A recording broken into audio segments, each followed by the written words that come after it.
എല്ലാവർക്കും നമസ്കാരം. നമ്മുടെ യൂട്യൂബ് ചാനലിൻ്റെ കമൻസിലും വാട്സപ്പിലും ഒക്കെ ആയിട്ട് ധാരാളം ആളുകൾ ആത്മീയപരമായുള്ള ചോദ്യങ്ങൾ ചോദിക്കുന്നുണ്ട്. അതിനാലായതുകൊണ്ടാണ് ഞാനിപ്പം നമ്മുടെ യൂട്യൂബ് ചാനലിൻ്റെ അതിലൊന്നും നമ്പർ കൊടുക്കാത്തതും ഇൻ്റർവ്യൂസിനൊക്കെ ചെന്ന് കഴിഞ്ഞാലും നമ്പർ ഷെയർ ചെയ്യാത്തതെന്ന് വെച്ച് കഴിഞ്ഞാൽ എപ്പോഴും പറയാറുണ്ട് കേരളത്തിൽ ആത്മീയതയിൽ ആർക്കും അത്ര ഇൻട്രസ്റ്റ് ഇല്ല എന്നുള്ളത്. പക്ഷേ എൻ്റെ കാഴ്ചപ്പാടിൽ ധാരാളം ആളുകൾ ധാരാളം ജിജ്ഞാസയോട് ആത്മീയതയെ കാണുന്ന ആൾക്കാരുമുണ്ട്. നമുക്കൊരു ദിവസം 100-200 മുകളിൽ മെസ്സേജുകളും കോളുകളും ഒക്കെ വരുന്നൊരു ദിവസം നമുക്കത് ഹാൻഡിൽ ചെയ്യാൻ പറ്റത്തില്ല. നമ്മുടെ ആയിട്ടുള്ള ഭൗതിക ജീവിതങ്ങളുടെ തിരക്കിലും പല കാര്യങ്ങളിലും ഏർപ്പെടുന്ന സമയത്ത് അവർക്കുള്ള സംശയങ്ങൾ ചിലപ്പോൾ ക്ലിയർ ചെയ്ത് കൊടുക്കാൻ തന്നെ ഏകദേശം ഒരു 1.5 മണിക്കൂർ നേരം വേണ്ടി വരും, അല്ല 2 മണിക്കൂർ നേരം വേണ്ടി വരും. അതിനാലായതുകൊണ്ടാണ് ഇപ്പം ഞാൻ നമ്പർ ഷെയർ ചെയ്യാത്തത്. എന്നാലും പല ആളുകളും അവർ തപ്പിക്കണ്ടെത്തി വിളിക്കാറുണ്ട്, പല ആളുകളും മെസ്സേജുകൾ അയക്കാറുണ്ട്.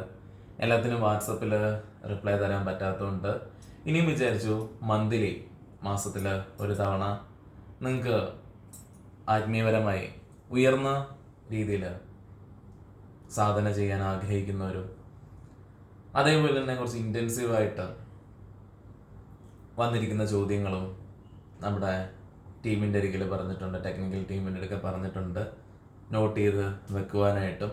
അത് നമുക്ക് മന്ത്ലി അത് ക്ലിയർ ചെയ്യാന്നുള്ളത്. നിങ്ങൾക്ക് എന്തെങ്കിലും ചോദ്യങ്ങളുണ്ടെങ്കിൽ കമൻറ്റ് ബോക്സിൽ ഇട്ടാൽ മതി. അത് അതിനുള്ള മറുപടി എല്ലാ മാസവും നമ്മൾ നൽകും.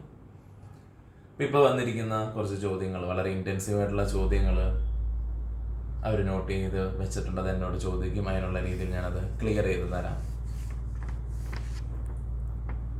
ഒന്നാമത്തെ ചോദ്യം വന്നേക്കുന്നത്, ഗുരുജി, എനിക്ക് എൻ്റെ ഗുരുവിനെ എങ്ങനെ കണ്ടെത്താം?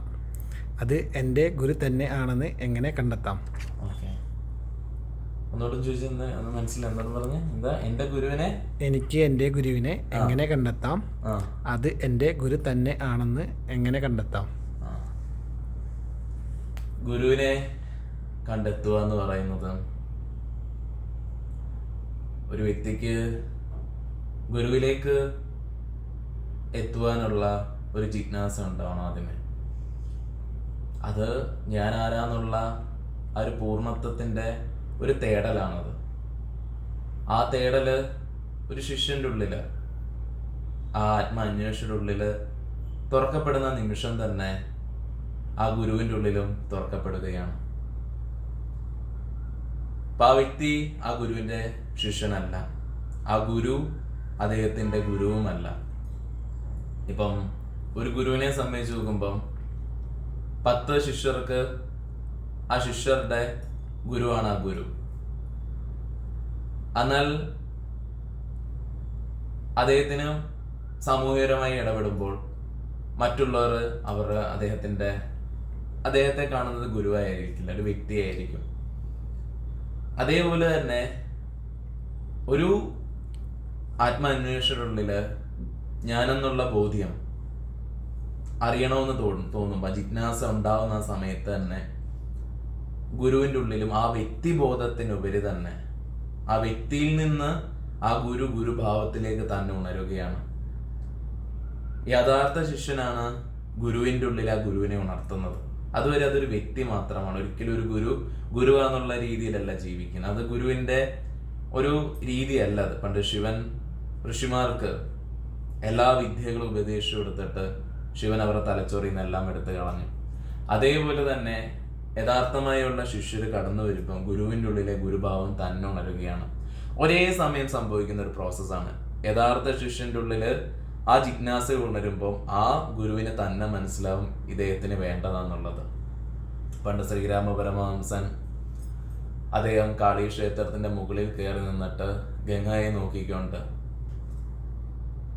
അദ്ദേഹം പറയും, എന്നിലേക്ക് വായോ വായോ വായോ, എൻ്റെ ശിഷ്യർ എവിടെ, വായോ വായോ എന്ന് പറഞ്ഞ് അദ്ദേഹം വിളിക്കുമായിരുന്നു. അദ്ദേഹം പ്രാർത്ഥിക്കുമായിരുന്നു, വരട്ടെ എൻ്റെ ശിഷ്യർ വരട്ടെ എന്ന്. എന്നുവെച്ചാൽ അദ്ദേഹത്തിന്റെ ഉള്ളിൽ നിറഞ്ഞു നിൽക്കുന്ന ആ നിറകൂടമായി നിൽക്കുന്ന ആത്മീയ ബ്രഹ്മത്തിന്റെ ഊർജം, ആ ഒരു തപസ്സിന്റെ ശക്തി മറ്റുള്ളവർക്ക് പങ്കുവെച്ചു കൊടുക്കാനായിട്ട് ഗുരു എപ്പോഴും തയ്യാറാണ്. ഒരു ഗുരുവാകുന്നത് എപ്പോഴാണ്? അവധൂത ജീവിതത്തിന് ശേഷമാണ്. ആരോടും ആത്മീയപരമായി ഉണ്ടായിരിക്കുന്ന ഏറ്റവും ഉയർന്ന അനുഭൂതിയിൽ എവിടെങ്കിലും സാധന അഭ്യസിച്ച് പൊക്കോണ്ടിരിക്കുകയായിരിക്കും.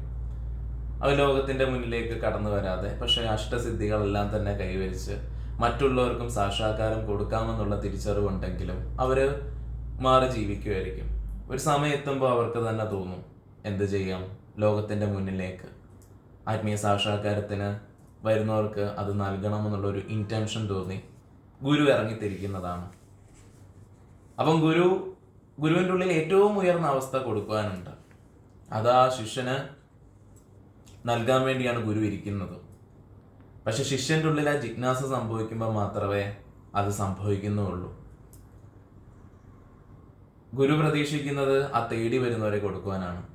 ഇപ്പൊ ആ ചോദ്യത്തിൽ തന്നെ എന്താണ് രണ്ടാമത്തെ ഒരു ഇത് വന്നല്ല മെൻഷൻ ചെയ്തിരിക്കുന്നത്, അത് എൻ്റെ ഗുരു തന്നെ ആണെന്ന് എങ്ങനെ കണ്ടെത്താം. അതെ. ഇപ്പം നിങ്ങളുടെ ഇപ്പൊ ഒരു ഗുരുവിൽ നിന്ന് പൂർണ്ണത്വം കൈവരിക്കണമെങ്കിൽ ഇപ്പൊ ഗുരുവിൽ നിന്ന് നിറഞ്ഞിരിക്കുന്ന ഒരു രീതിയുണ്ട്, അല്ലെങ്കിൽ ഒരു ചിത്രശലഭം ഒരു പൂവിൽ നിന്ന് തേൻ കുടിക്കുന്നത് പോലെ ഗുരുവിൽ നിന്ന് ആ പൂർണ്ണത്വത്തിന്റെ അറിവിനെ സ്വീകരിക്കാൻ പറ്റും. ഗുരു എന്ന് വെച്ചാൽ അന്ധകാരത്തിൽ നിന്ന് നമ്മളെ ആ പ്രകാശത്തിലേക്ക് നയിക്കുന്ന, അതൊരു ഇതുപോലെ കത്തുന്ന ലൈറ്റൊന്നുമല്ല, അതുള്ളിലെ ക്ലാരിറ്റിയാണ്, എന്താണ് എൻ്റെ ജീവൻ എന്നുള്ള വ്യക്തതയാണ്. അപ്പം നമ്മുടെ ഉള്ളിൽ നിന്ന് നമുക്ക് ഗുരുവിൽ നിന്ന് അത് എടുക്കണമെങ്കിൽ അതിന് പാകപ്പെടലുണ്ടാവണം. അത് ശിഷ്യത തന്നെ ആണെന്നുള്ളത് ഗുരുവിനെ അറിയാൻ പറ്റും. എല്ലാവർക്കും ഗുരുവിൽ നിന്ന് എടുക്കാൻ കഴിയില്ല. അച്ഛൻ എല്ലാവർക്കും പറഞ്ഞിട്ടുള്ളതല്ല മോക്ഷപ്രാപ്തി, അതിന് അതിൻ്റെതായിട്ടുള്ള ചില ക്രമീകരണങ്ങളുണ്ട്. ഭഗവത്ഗീതയിൽ കൃഷ്ണൻ പറഞ്ഞിട്ടുണ്ട് 99% ആളുകളും ഈ സത്തിൻ്റെ അടിസ്ഥാനത്തെ മനസ്സിലാക്കില്ല. മനസ്സിലാക്കിയാൽ അതിൽ 1% അതിൽ 0.5% പോലും അവിടെ എത്തുന്നുമില്ല. മായ പിന്നെയും കൊടുക്കും. 0.5% മാത്രമേ ബ്രഹ്മപദം അലിയുന്നുള്ളൂ.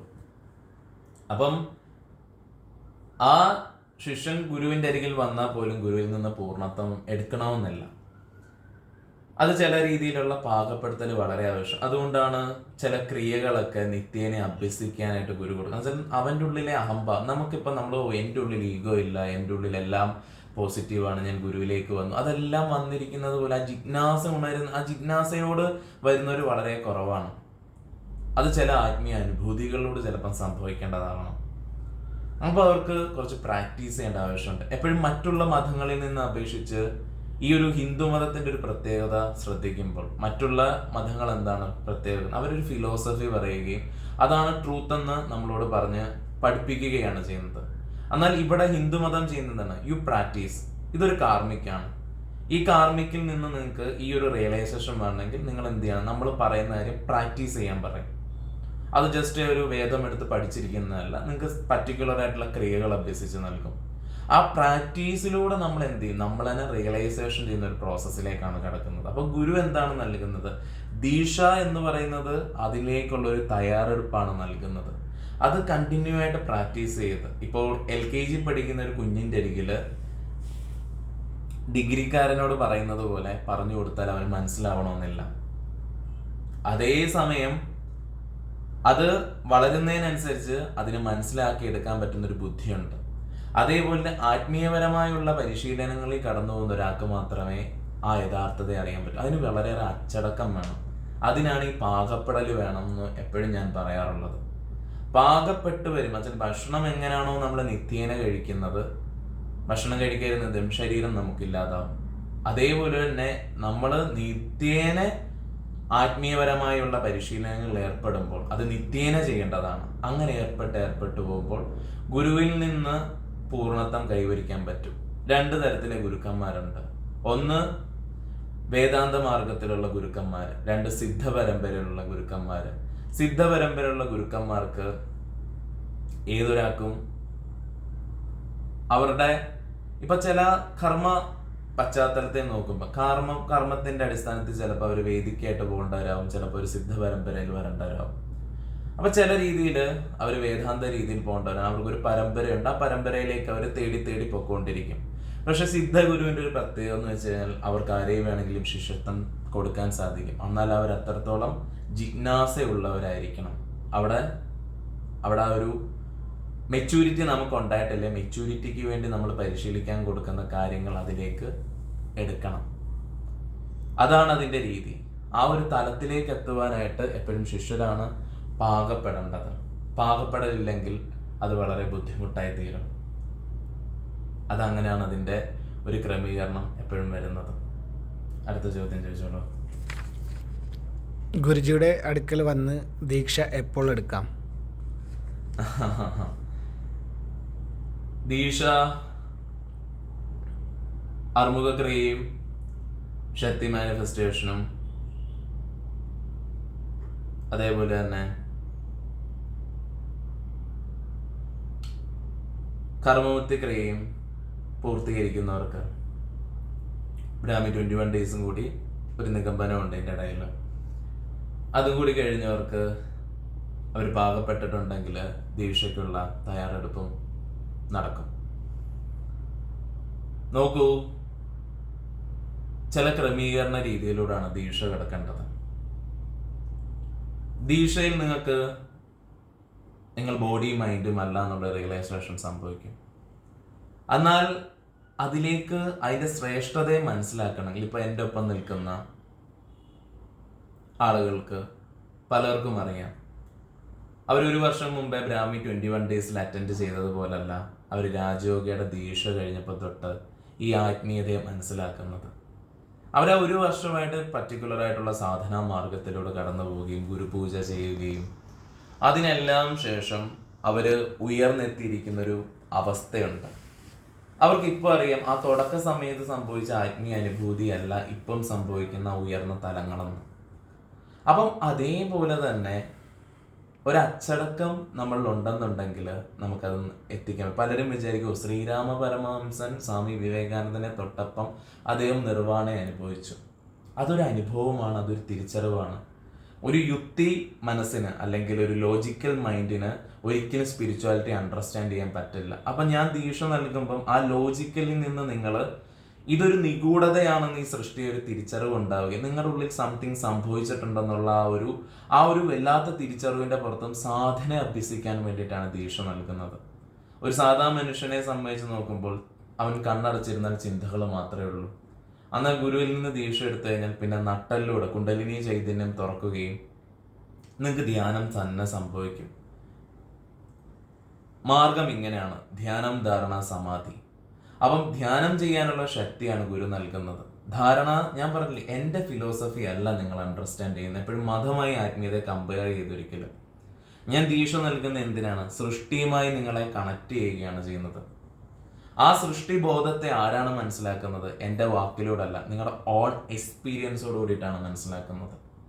ആ ഓൺ എക്സ്പീരിയൻസിലൂടെ ധാരണ എന്ന് പറയുന്ന അവസ്ഥയിലൂടെ നിങ്ങളാണ് ഈ സൃഷ്ടിയുടെ നിഗൂഢമായുള്ള എല്ലാ വശങ്ങളെയും മനസ്സിലാക്കുന്നത്. അതിലേക്കുള്ളൊരു വാതിലാണ് തുറന്നു തരുന്ന ദീക്ഷയിലൂടെ. അപ്പോൾ അതിനു വേണ്ടിയിട്ട് ഉള്ളൊരു പാകപ്പെടൽ. ദീക്ഷ ഒരു തുടക്കമാണ്, അതിൻ്റെ പല അവസ്ഥകളുമുണ്ട്. അല്ലെങ്കിൽ ദീക്ഷ എടുത്തതിന് ശേഷം അവർക്ക് ആ ഒരു സമർപ്പണ ഭാവം, അവർക്ക് ഇനിയും മോശപ്രാപ്തി മാത്രമാണ് അവരുടെ ലൈഫിൻ്റെ ഇൻറ്റൻഷൻ എന്നുണ്ടെങ്കിൽ, അവർക്ക് വേറെ ഒന്നും വേണ്ട എന്നുണ്ടെങ്കിൽ, ഗുരുവിനോട് അത്രയും സ്നേഹവും സറണ്ടറിങ്ങും ആണെന്നുണ്ടെങ്കിൽ, അവരൊന്നിനെയും റിയലൈസേഷൻ ചെയ്തില്ലെങ്കിൽ പോലും അവർ ഗുരുവിൻ്റെ കൈകളിൽ ഭദ്രമാണ്. അവരുടെ ജീവനാത്മ സാക്ഷാത്കാരം ലഭിക്കുമെന്നുള്ളതിൽ അത് ഗുരു നോക്കിക്കോളും. എപ്പോഴും മന്ത്രസിദ്ധി കൈവന്ന ആളാണ് ഗുരു. അതുകൊണ്ട് ഒരു മന്ത്രത്തിൻ്റെ ഉച്ചാരണത്തിലൂടെ തന്നെ അവരുടെ ഊർജത്തെ പരബ്രഹ്മത്തിലേക്ക് ലയിപ്പിക്കാനുള്ള ക്രമീകരണങ്ങളുമുണ്ട്. അതിനാൽ ആ ഒരു ഭാവത്തിൽ അവരെത്തണം. അതിനെക്കുറിച്ച് നമ്മൾ തയ്യാറെടുക്കുക. ദീക്ഷ എന്തായാലും ഉണ്ടാവും. അത് ഈ ശരീരത്തിൽ ഇരുന്നാലും ഇത് വിട്ടു കഴിഞ്ഞാലും എപ്പോഴും ദീക്ഷ എന്ന് പറയുന്ന ഒരു കാര്യം സംഭവിക്കുന്ന ഒരു പ്രക്രിയയാണ്. എപ്പോഴും ഒരു ഗുരു 100 വർഷമായി ഇവിടെ ജീവിച്ചെങ്കിൽ പോലും എന്നാൽ അദ്ദേഹം ശരീരം വിട്ടിട്ട് ഒരു 500 വർഷം കഴിഞ്ഞിട്ടുണ്ടെങ്കിൽ പോലും ഗുരുവിന്റെ ശിഷ്യത്വം അവസാനിക്കുന്നില്ല. അത് നിരന്തരം വന്നുകൊണ്ടേയിരിക്കും. അവർക്കെല്ലാം തന്നെ ഗുരു ദീക്ഷ കൊടുക്കും. ഗുരു ഒരിക്കലും ഒരു ഫിസിക്കൽ അല്ല, അതൊരു നോൺ ഫിസിക്കൽ ഡയമെൻഷനാണ്. അതിനെ മനസ്സിലാക്കേണ്ട ഒരു ആത്മീയ അനുഭൂതിയിലൂടെ ശിഷ്യർ കടക്കുമ്പോഴേ അത് മനസ്സിലാവുള്ളൂ. ഗുരു എപ്പോഴും അവരെ പാകപ്പെടുത്തി കൊണ്ടുവരുന്നുണ്ടെന്നുള്ളതും ഗുരുവിലേക്ക് വരാനായിട്ടുള്ള ഒരു സമയം ഗുരു തന്നെ ഒരുക്കുമെന്നുള്ളതും. അതുകൊണ്ട് ദീക്ഷ എന്ന് പറയുന്നത് അതിനുള്ള പാകപ്പെടലാകുമ്പോൾ നൽകിയിരിക്കും. അടുത്ത ചോദ്യം.